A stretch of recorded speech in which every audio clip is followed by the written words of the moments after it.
ಪ್ರವಾದನೆ ಗ್ರಂಥ 64ನೇ ಅಧ್ಯಾಯ. ಯೆಶಾಯ ಪ್ರವಾದನೆ ಗ್ರಂಥ 64ನೇ ಅಧ್ಯಾಯ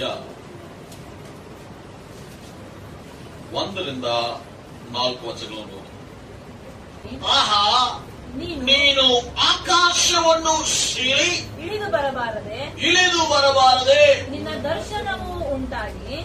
ಈಗ ಪ್ರವಾದಿ ಯೆಶಾಯನು ಹೀಗೆ ಪ್ರಾರ್ಥನೆ ಮಾಡುತ್ತಾ ಇದ್ದಾನೆ. ಅವನ ಪ್ರಾರ್ಥನೆ, ದೇವರೇ ನೀ ಆಕಾಶವನ್ನು ಸೀಳಿ ಇಳಿದು ಬರಬಾರದೆ. ಹಲ್ಲೆಲೂಯಾ. ಅನೇಕ ಸಮಯಗಳಲ್ಲಿ ನಾವು ಎದುರು ನೋಡುತ್ತಾ ಇರುವ ಹೋರಾಟಗಳಲ್ಲಿ ನಮಗೆ ಬರುತ್ತಕ್ಕದಾಗಿರುವ ಎಲ್ಲ ಚಾಲೆಂಜ್ ಅನ್ನು ಫೇಸ್ ಮಾಡುವಂತೆ ನಮ್ಮ ದೇವರ ಸಹಾಯವು, ದೇವರ ಬಲವು ನಮಗೆ ಬೇಕಾಗಿದೆ. ಅದೇ ರೀತಿಯಾಗಿ ಇಲ್ಲಿ ಯೆಶಾಯ ಪ್ರವಾದಿ ಅವನ ಕರ್ತನ ಹತ್ರ ಬೇಡುತ್ತಾ ಇದ್ದಾನೆ, ದೇವರೇ ನೀ ಆಕಾಶವನ್ನು ಸೀಳಿ ನೀ ಇಳಿದು ಬರಬಾರದೆ. You rend the heavens and come down. ನೀ ಆಕಾಶವನ್ನು ಸೀಳಿ ಇಳಿದು ಬಾ. ದೇವರೇ ನೀ ಇಳಿದು ಬಾ ಅಂತ ಅವನು ಹೇಳ್ತಾ ಇಲ್ಲ, ಅವನು ಹೇಳ್ತಾ ಇದ್ದಾನೆ, ದೇವರೇ ನೀ ಆಕಾಶವನ್ನು ಸೀಳಿ ಇಳಿದು ಬಾ. ಅದಕ್ಕರ್ಥ ದೇವರು ನಿನ್ನ ಪೂರ್ಣ ಫಲದಿಂದ, ನಿನ್ನ ಪೂರ್ಣ ಮಹಿಮೆಯಿಂದ, ನಿನ್ನ ಪೂರ್ಣ ಶಕ್ತಿಯಿಂದ ನೀ ಇಳಿದು ಬಾ. ನಿನ್ನ ಸಹಾಯ ನಮಗೆ ಬೇಕು. Hallelujah, hallelujah.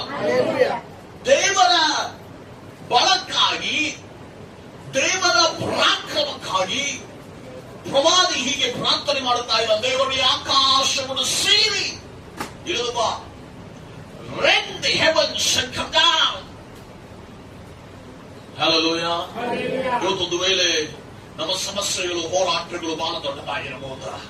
ನೀವು ಬೇಡುತ್ತಾ ಇರುವ ಕಾರ್ಯಗಳು ನಿಮಗೆ ಆಗ್ತಾ ಇರಬಹುದು. ಇವತ್ತು ಚಾಲೆಂಜಸ್ ನಮ್ಮ ಬಾಳಲ್ಲಿ ಇದೆ.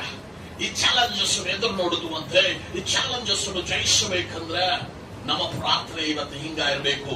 ದೇವರ ನೀ ಆಕಾಶವನ್ನು ಸೀಳಿ ಇಳಿದು ಬಾ. Hallelujah, hallelujah, hallelujah. ನಾವು ಅನೇಕ ಸಮಯಗಳಲ್ಲಿ ಪ್ರಾರ್ಥನೆ ಮಾಡುವಾಗ ದೇವರ ನೀ ನಮ್ಮ ಮಧ್ಯದಲ್ಲಿ ಬಾ, ಪವಿತ್ರಾತ್ಮ ನಮ್ಮ ಮಧ್ಯದಲ್ಲಿ ಬಾ ಅಂತ ಹೇಳುತ್ತೇವೆ. ಅದು ಬೇರೆ ಪ್ರಾರ್ಥನೆ. ಪ್ರವಾದಿಯಾದ ಯೆಶಾಯ ಪ್ರವಾದಿಯ ಪ್ರಾರ್ಥನೆ ಬೇರೆ. ಅವನು ಹೇಳ್ತಾ ಇದ್ದಾನೆ, ದೇವರು ನೀ ಆಕಾಶವನ್ನು ಸೀಳಿ ಇಳಿದು ಬಾ. ಹಲ್ಲೆಲೂಯಾ. ಅದು ಆಕಾಶವನ್ನು ಸೀಳಿ ಇಳಿದು ಬಾ. ಬಂದ್ರೆ ನಿನ್ನ ದರ್ಶನವು ಉಂಟಾಗಿ ಪರ್ವತಗಳು ಅಲುಗಿದರೆ, ನಿನ್ನ ದರ್ಶನವನ್ನು ಉಂಟಾಗಬೇಕು. ಈಗ ನೀ ಇಳಿದು ಬಾ. ಇಳಿದು ಬರುವುದು ಎದಕ್ಕಾಗಿ? ದೇವರೇ ನಿನ್ನ ದರ್ಶನಕ್ಕಾಗಿ. ಹಲ್ಲೆಲೂಯಾ. ದೇವರು ಇಳಿದು ಬರಬೇಕು. ಎದಕ್ಕಾಗಿ? ಒಂದು ದರ್ಶನಕ್ಕಾಗಿ. ದೇವರು ಇಳಿದು ಬರಬೇಕು ಒಂದು ದರ್ಶನಕ್ಕಾಗಿ. ಈಗ ಪ್ರವಾದಿ ಹತ್ರ ಹೋಗಿ ನಾವು ಕೇಳುವುದಾದರೆ, ಅವನು ಮುಂದಿನ ದಿನಮಾನಗಳಲ್ಲಿ ಇರತಕ್ಕದಾಗಿರುವ ಸಮಸ್ಯೆಗಳಕ್ಕಾಗಿ ದೇವರ ಹತ್ರ ಬೇಡುತ್ತಾ ಇದ್ದಾನೆ. ಈ ಒಂದು ಹೋರಾಟಗಳಿಂದ, ಈ ಒಂದು ಸಮಸ್ಯೆಗಳಿಂದ ನಮ್ಮ ದೇಶವನ್ನು, ನಮ್ಮ ಕುಟುಂಬಗಳನ್ನು ರಕ್ಷಿಸುವಂತೆ ದೇವರೇ ನೀ ಆಕಾಶವನ್ನು ಸೀಳಿ ಇಳಿದು ಬಾ. ಇವತ್ತು ನಮಗೂ ಮುಂದಿನ ದಿನಮಾನಗಳ ಬಗ್ಗೆ, ನಮಗೆ ಭವಿಷ್ಯದ ಮೇಲೆ ನಮಗೆ ಚಿಂತೆ ಇದೆ. ನಾವು ದೇವರ ಹತ್ರ ಬೇಡಿಕೊಳ್ಳಬೇಕು, ದೇವರೇ ನೀ ಆಕಾಶವನ್ನು ಸೀಳಿ ಇಳಿದು ಬಾ. ಇದಕ್ಕಾಗಿ ನಿನ್ನ ದರ್ಶನಕ್ಕಾಗಿ, ನಿನ್ನ ದರ್ಶನಕ್ಕಾಗಿ. ದೇವರು ಇವತ್ತು ನಮ್ಮ ಮುಂದೆ ಬಂದು ನಿಂತು ನಿನಗೆ ಏನ್ ಬೇಕಂತ ಹೇಳಿದ್ರೆ ನಾವೇನ್ ಹೇಳ್ತೇವ್ರಿ? ನಮ್ ಬೇಕಾಗಿದ್ದಲ್ಲ ಕೇಳ್ತೇವೆ. ನನಗೆ ಜಾಗ ಕೊಡು, ನನಗೆ ಮನೆ ಕೊಡು, ಕೆಲವರು ಮಕ್ಕಳಿಂದ ಮಕ್ಕಳು ಕೊಡು, ಕೆಲಸ ಕೊಡು. ಪ್ರವಾದಿ ಏನ್ ಹೇಳ್ತಾ ಇದ್ದಾನೆ? ನಿನ್ನ ದರ್ಶನಕ್ಕಾಗಿ. ಇವತ್ತು ನಾವು ದೇವರ ಹತ್ರ ಏನ್ ಬೇಡುತ್ತಾ ಇದ್ದೇವೆ? ನೀವೇನ್ ಕೇಳ್ತಾ ಇದ್ದೀರಿ? ಏನ್ ಕೇಳ್ತಾ ಇದ್ದೀರಿ? ನಿಮ್ಮ ಪ್ರೇಯರ್ ರಿಕ್ವೆಸ್ಟ್ ದೇವ ಪರಲೋಕದಲ್ಲೆಲ್ಲ ಸರ್ ಹಾಕ್ಸಕ್ತಾವ. ಯಾಕಂದ್ರೆ ದಿನ ಅದೇ ಮಾಡ್ತೇವೆ ನಾವು. ಮಾಡಿದ್ದೇ ದಿನ ಮಾಡ್ತೇವೆ ನಾವು. ಏನಂತ? ದೇವರೇ ನನ್ನ ಸಮಸ್ಯೆ ತೆಗೆದ, ನನ್ನ ರೋಗ ತೆಗೆದ, ನನ್ನ ಮಕ್ಕಳನ್ನು ಆಶೀರ್ವದಿಸಿ, ದೇವರು ನನ್ನನ್ನು ಆಶೀರ್ವದಿಸಿ, ನನ್ನ ಕೆಲಸ ಸಕ್ಸಸ್ ಆಗಲಿ. ಹೌದಲ್ರಿ? ಪ್ರವಾದಿಯ ಪ್ರಾರ್ಥನೆ ಏನ್ರಿ? ನಾವು ಪ್ರಾರ್ಥನೆಗೆ ಬಹಳ ಸಮಯ ಬೆಲೆ ಇಲ್ಲದ ಹೋಗಿದ್ದಕ್ಕೆ ಕಾರಣ ಏನಂದ್ರೆ, ನಾವು ಆಶೀರ್ವಾದದ ಮೂಲನಾದ ದೇವರನ್ನು ನೋಡುವುದನ್ನು ಬಿಟ್ಟು ಆಶೀರ್ವಾದಗಳನ್ನು ನೋಡುತ್ತಾ ಇದ್ದೇವೆ. ಆಶೀರ್ವಾದದ ಮೂಲನಾದ ದೇವರನ್ನು ಕೇಳುವುದನ್ನು ಬಿಟ್ಟು ಆಶೀರ್ವಾದಗಳನ್ನು ಕೇಳ್ತಾ ಇದ್ದೇವೆ. ಇದರಲ್ಲಿ ಬಹಳ ಜಾಣ ಯಾರೇ? ಮೋಶೆ. ಅವನೇನು ಹೇಳಿದ್ದಾನೆ? ದೇವರೇ, ನಾನು ನಿನ್ನ ನೋಡಬೇಕು. ಅದೇ ರೀತಿಯಾಗಿ ಇವನು ಯಾರು ಕೇಳ್ತಾ ಇದ್ದಾನೆ?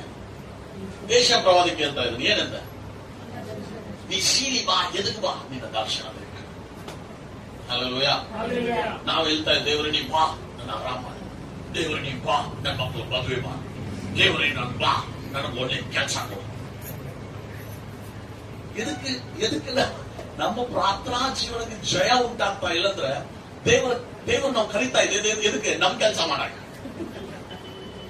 ದೇವರಿಗೆ ನಾವು ಕರೀತಾ ಇದ್ದೇವೆ ಎದಕ್ಕೆ? ದೇವರು ನನಗೊಂದು ಕೆಲಸ ಮಾಡಿಕೊಡ, ದೇವರು ನನಗೆ ಅದು ಮಾಡಿಕೊಡ, ದೇವರು ನನಗೆ ಇದು ಮಾಡಿಕೊಡ.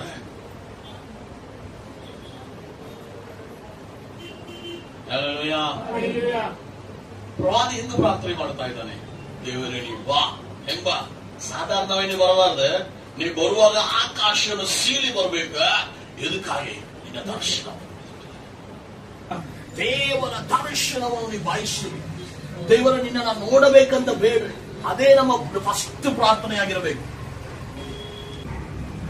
ಇವತ್ತು ದೇವರ ಮಕ್ಕಳಾದ ನಾವು ಪ್ರಾರ್ಥನೆ ಮಾಡುವಾಗ ಪ್ರವಾದಿ ಪ್ರಾರ್ಥನೆ ಮಾಡುವಂತೆ ಪ್ರಾರ್ಥನೆ ಮಾಡಿ ನೀವು ಕಲಿಬೇಕು. ದೇವರೇ ನೀ ಆಕಾಶವನ್ನು ಸೀಳಿ ಇಳಿದು ಬಾ. ಎದಕ್ಕಾಗಿ? ದೇವರೇ ನಾನು ನಿನ್ನನ್ನು ನೋಡಬೇಕು.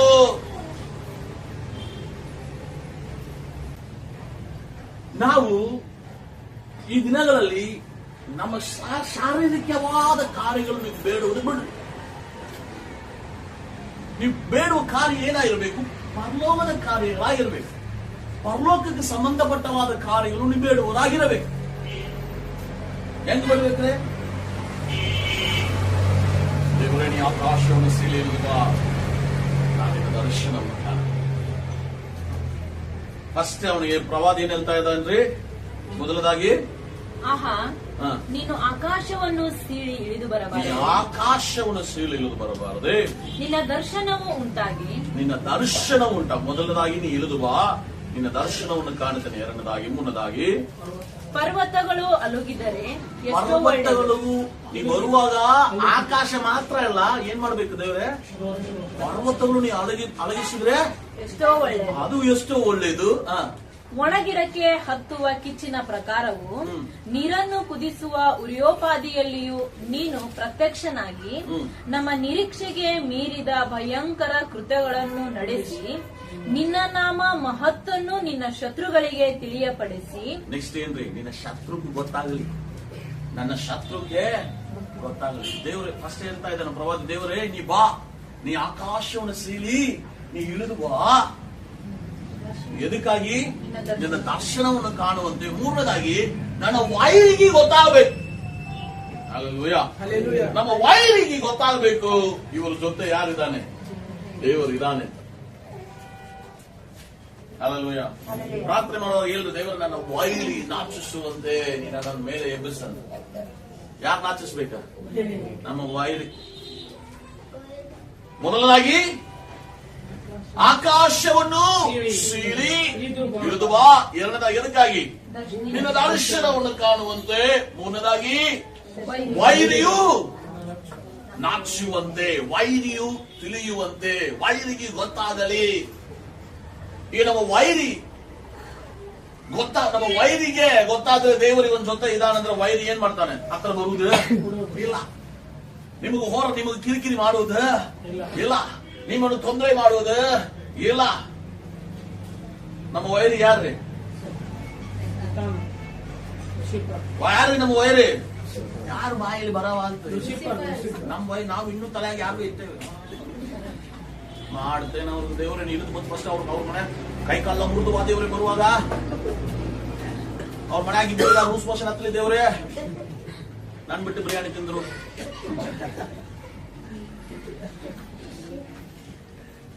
ನಮ್ಮ ಪ್ರಾರ್ಥನೆ. ನನಗೊಬ್ಬರು ಒಂದು ಹೇಳಿದ್ರೆ, ಪಾಸ್ಟರ್ ಅವ್ರು ಹಂಗೆ ಮಾಡ್ಯಾರಲ್ಲ, ಅವರು ದೇವರು ಮಾಡೇ ಮಾಡ್ತಾರೆ. ನಾವು ಪ್ರಾರ್ಥನೆ ದೇವರನ್ನು ಮಾಡಿ, ನಾನು ದೇವರನ್ನು ಮಾಡಂಗಿಲ್ರಿ. ಪಾಸ್ಟರ್ ದೇವ್ರು ಮಾಡ್ತಾರೆ. ನಮ್ಮ ದೇವರ ಎಷ್ಟು ಪ್ರೀತಿಸ್ತಾನಂತ ನೀವು ಯೋಚಿಸ್ಲಿಕ್ಕೂ ಆಗುದಿಲ್ಲ. ದೇವರ ಪ್ರೀತಿಗೆ ಮಿತಿಯೇ ಇಲ್ಲ. ಆಮೇಲೆ ದೇವ್ರ ಮಕ್ಕಳು ನಾವ್ ಹೇಳ್ತೇವೆ, ಅವ್ರ ಕೈ ಮುಳಿರಿ, ಕಾರ್ ಮುಳ್ರಿ, ಅವ್ರು ಎರಡು ಕಣ್ಣು ಹೋಗ್ಲಿ, ಅವ್ರದ್ದು ಮೋಸ ಹತ್ತಲಿ. ದೇವ್ರ ಅಂತವನಲ್ರಿ. ಹತ್ಬೇಕಂದ್ರೆ ಹೊಸ ನಮಗ್ ಹತ್ಬೇಕ್ರಿ. ಯಾಕೆ ಅವ್ರಿಗಿಂತ ಬಹಳ ಕೆಟ್ಟರು ನಾವೇ. ಯಾಕೆ ಅವ್ರು ಗೊತ್ತಿಲ್ಲ ಅಂತ ಮಾಡ್ತಾ ಇಲ್ಲ, ನಾವು ಗೊತ್ತಿದ್ದು ಮಾಡಾಗತ್ತೆ.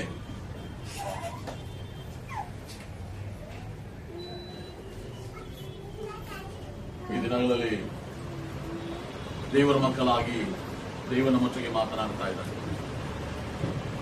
ಹಲ್ಲೆಲೂಯಾ. ದೇವ ನಿಮ್ಮ ಮಾತಾಡ್ತಾ ಇದ್ದಾನೆ. ಏನಂತ? ನೀ ಪ್ರಾರ್ಥನೆ ಮಾಡುವ ಹೆಂಗ ಪ್ರಾರ್ಥನೆ ಮಾಡಬೇಕು? ದೇವರೇ, ನಿನ್ನ ಆಕಾಶವನ್ನು ಸೀರಿ ಇಳಿದು ಬಾ, ನಿನ್ನ ದರ್ಶನ ಕಾಣಬೇಕು. ಬರುವಾಗ ಸ್ವಲ್ಪ ಬೆಟ್ಟಗಳನ್ನು ಅಳಗಡಿಸ್ ಬಾ, ಸಮುದ್ರಗಳು ಗೊತ್ತಾಗಲಿ. ಮತ್ತೆ ಒಣಗಿಡಕ್ಕೆ ಹತ್ತುವ ಕಿಚ್ಚಿನ ಪ್ರಕಾರ ನೀ ಬರುವಾಗ ದೇವರೇ ನನ್ನ ವೈರಿ ನಾಚಿಸ್ತಾನೆ. ನಿಮ್ಮ ವೈರಿ ಯಾರೇ? ಶೈತಾನನು ನಾಚಿಸುವಂತೆ, ಶೈತಾನನು ಹೆದರುವಂತೆ ದೇವರು ತಾನೇ ಆಕಾಶವನ್ನು ಸೀಳಿ ಇಳಿದು ಬರುವಂತನಾಗುತ್ತಾನೆ. ಮೂರನೇದಾಗಿ ಹೋದ್ರೆ, ನಿನ್ನ ನಾಮ ಮಹತ್ವವನ್ನು ನಿನ್ನ ಶತ್ರುಗಳಿಗೆ ತಿಳಿಯಪಡಿಸಿ. ನಿನ್ನ ನಾಮ ಮಹತ್ವ ನಿನ್ನ ಶತ್ರುಗೆ ತಿಳಿಯಪಡಿಸಿ. ಜನಾಂಗಗಳನ್ನು ನಿನ್ನ ದರ್ಶನದಿಂದ ನಡುಗಿಸಬಾರದೆ. ಹೌದು, ನೀನು ಇಳಿದು ಬಂದು ಪರ್ವತಗಳು ನಿನ್ನ ದರ್ಶನದಿಂದ ಅಲುಗಿದರೆ ಎಷ್ಟೋ ಲೇಸು. ನೀ ಬರುವಾಗ ಪರ್ವತಗಳು ಅಲಗಿದರೆ ಎಷ್ಟೋ ಲೇಸು. ಪರ್ವತ ಅಲಗಿಸುವುದಂದ್ರ ನಮಗಿರತಕ್ಕದಾಗಿರುವ ಕೆಲವೊಂದು ಹೋರಾಟ, ಕೆಲವೊಂದು ಬಂಧನಗಳು. ಪರ್ವತ ಹಾಗೆ ಇದೆ. ಇವತ್ತು ಕೆಲವೊಂದು ಸಮಸ್ಯೆಗಳು ಪರ್ವತ ಹಾಗೆ ಇದೆ. ಅನೇಕ ದಿನಗಳಾಗಿ ಪ್ರಾರ್ಥನೆ ಮಾಡಿಯೂ, ಅನೇಕ ದಿನಗಳಾಗಿ ನೀವು ಅದನ್ನು ಎದುರಿಸಿಯೂ ನಿನ್ನಿಂದ ಹೋಗದೇ ಇದೆ. ಅದು ಕೆಲವೊಂದು ಚಟಗಳಾಗಿರ್ಬೋದು. ಏನ್ ಚಟ ರೀ?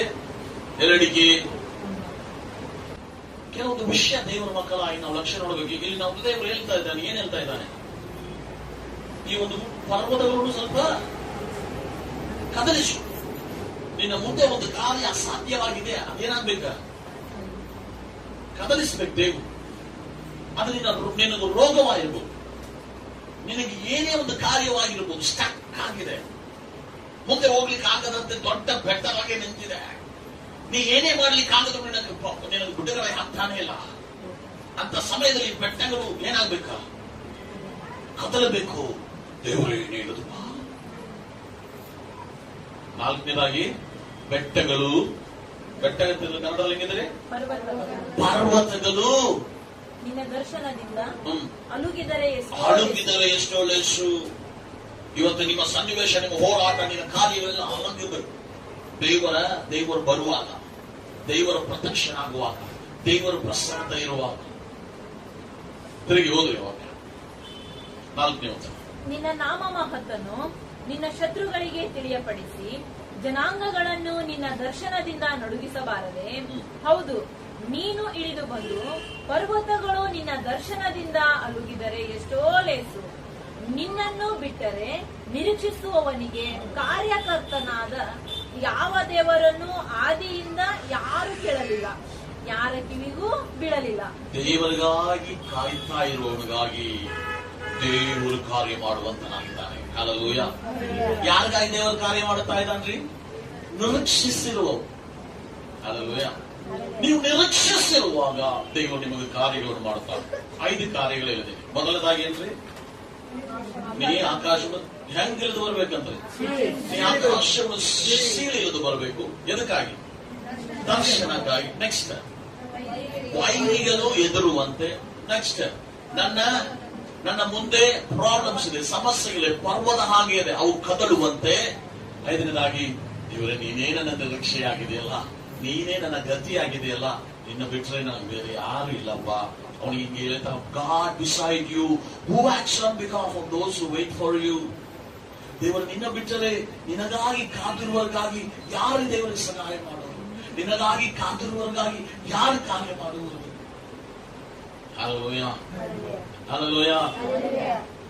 ಯೆಶಾಯ ಪ್ರವಾದಿ ಪ್ರಾರ್ಥನೆ ಮಾಡ್ತಾ ಇದ್ದಾನೆ, ದೇವರನ್ನು ಇಳಿದು ಬಾ, ಆಕಾಶವನ್ನು ಸೀಳಿ ಇಳಿದು ಬಾ, ದೇವರನ್ನು ಇಳಿದು ಬಾ, ನಿನ್ನ ದರ್ಶನವನ್ನು ಕಾಣಬೇಕು, ಇಳಿದು ಬಾ, ದೇವರನ್ನು ಇಳಿದು ಬಾ, ನನ್ನ ವೈರಿ ನಡುಗುವಂತೆ ದೇವರ ಇಳಿದು ಬಾ, ದೇವರನ್ನು ಇಳಿದು ಬಾ, ನನ್ನ ಸಮಸ್ಯೆಗಳು ಕದಲುವಂತೆ ದೇವರ ಇಳಿದು ಬಾ, ದೇವರೇ ನೀ ಇಳಿದು ಬಾ, ನಿನ್ನ ಬಿಟ್ಟರೆ ನನಗೆ ಬೇರೆ ಯಾರು ಸಹಾಯ ಇಲ್ಲ, ನೀ ಇಳಿದು ಬಾ.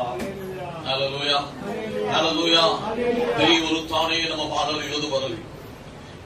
ವಿಮೋಚನೆ ಕಾಂಡ 19ನೇ ಅಧ್ಯಾಯ 16ನೇ ವಚನದಿಂದ ಹೋದ್ರಿ, ಅಲ್ಲಿ ಮೋಶೆ ದೇವರ ಸನ್ನಿಧಿಯಲ್ಲಿ ಪ್ರಾರ್ಥನೆ ಮಾಡ್ತಾ ಇದ್ದಾನೆ, ಏನಂತ, ದೇವರೇ ನಾನು ನಿನ್ನನ್ನು ನೋಡ್ಬೇಕಂತ. ಅವಾಗ ದೇವರಲ್ಲಿ ಇಳಿದು ಬರ್ತಾ ಇದ್ದಾನೆ. ಹೋದ್ರಿ ವಿಮೋಚನೆ ಕಾಂಡ 19ನೇ ಅಧ್ಯಾಯ, Exodus chapter 9 verse 16 onwards.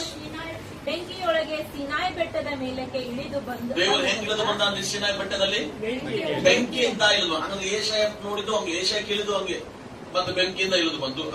ಯೆಹೋವನು ಬೆಂಕಿಯೊಳಗೆ ಸಿನಾಯ್ ಬೆಟ್ಟದ ಮೇಲಕ್ಕೆ ಇಳಿದು ಬಂದದರಿಂದ ಆ ಬೆಟ್ಟವೆಲ್ಲ ಹೊಗೆಯಿಂದ ಆವರಿಸಿಕೊಂಡಿತ್ತು. ಆ ಬೆಟ್ಟವೆಲ್ಲ ಹೊಗೆಯಿಂದ ಆವರಿಸಿಕೊಂಡಿತ್ತು. ಆ ಹೊಗೆ ಅವಿಗೆಯ ಹೊಗೆಯಂತೆ ಏರಿತು. ಅದಲ್ಲದೆ ಬೆಟ್ಟವೆಲ್ಲ ಬಹಳವಾಗಿ ಕಂಪಿಸಿತು.